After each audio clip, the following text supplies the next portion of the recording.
Friends, இன்னைக்கு அழகே அழகுல பார்த்தீங்கன்னா, மதி வந்து சுரேஷ்காக லேட் நைட் ஆனாலும் பரவாயில்லன்னு மணி 11:00க்கு மேல ஆகியுமே வெயிட் பண்ணி அவரோட வண்டி சத்தம் கேட்கவும் உடனே போய் கதவை திறக்கிறாங்க. சுரேஷ்க்கு ஒரே ஆச்சரியம். என்னடா அது இவ தான் கதவை திறக்கிறான்னு. அப்புறம் சாப்பிட்றீங்களான்னு கேட்குறாங்க. இல்லை நான் சாப்பிட்டேன். நீ ஏன் இவ்வளோ நேரம் முழிச்சிருக்கங்கவும், இல்லை நான் வந்து ஜாபுக்காக பார்த்துட்டு இருந்தேன். ஏன் நீ போன இன்டர்வியூ என்னாச்சுங்கிறாங்க. ரிசல்ட் 1 வீக்ல வந்துடும். சரி அதுவே கிடைச்சிடும், நீ வேறு எதுவும் ட்ரை பண்ணாத அப்படிங்கிறாரு.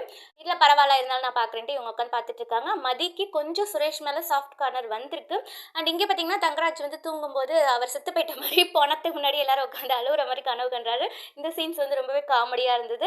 ஸோ அவர் பதறி அடிச்சுட்டு ஏந்திரிச்சு ரேவதி கிட்ட வந்து பயப்படுறது, உடனே கீழே இறங்கி போயிட்டு அந்த சுகர் செக் பண்ணுறது, பிபி செக் பண்ணலாம் பண்ணி உடனே தம்பு செத்து எக்ஸசைஸும் பண்ண ஆரம்பிச்சிட்டாரு.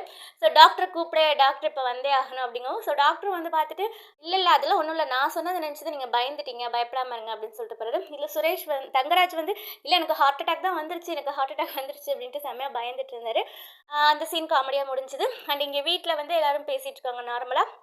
அப்பா அம்மா வந்து சுரேஷ் கிட்ட ரேவதியை போய் அடிக்கடி பாரு, நீ தான் கிட்டக்க இருக்க அப்படின்னதுக்கு சுரேஷ் சொல்கிறாரு நல்லா தான் இருக்காங்க, மாமா வந்து இப்போ வேற ஒரு பீதியில் இருக்காரு, இது மாதிரி பிளட்டு சுகர்லாம் செக் பண்ணிக்காங்களாம், தாறுமாறாக இருக்கான் அப்படிங்கவும் இவங்களும் இன்னும் பயந்துட்டாங்க. என்னமோ அவர் சீரியஸாக கிடக்குற மாதிரி இந்த அம்மா வந்து வேண்டிக்கெல்லாம் செய்கிறாங்க மாமியார்.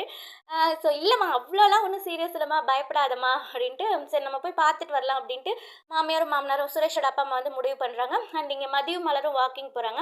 அப்போ வந்து இவங்க மதி வந்து மலர்கிட்ட சொல்கிறாங்க, ஸ்ருதி வந்து உங்கள் தம்பியை லவ் பண்ணுற விஷயம் உங்களுக்கு தெரியுமா அப்படின்னதுக்கு தெரியும், என்ன அவளே சொன்னாலா, ஸ்ருதி மட்டும்தான் லவ் பண்ணுறா, என் தம்பிக்கு இந்த விஷயம் தெரியாது, உன் கல்யாணத்துக்கு முன்னாடி ஏகப்பட்டது நடந்தது அப்படின்ட்டு பழைய விஷயத்தெல்லாம் சொல்கிறாங்க. இந்த மாதிரி 60ஆம் கல்யாணத்துக்கு மலரோட அம்மாவும் தம்பியும் வந்தது, தங்கராஜ் அவங்கள பார்த்து கோவப்பட்டது, அவங்கள அடித்தது, மலரோட தம்பியை அடித்தது, ஸ்ருதி போய் பார்த்ததுனால தான் அடித்தாங்க.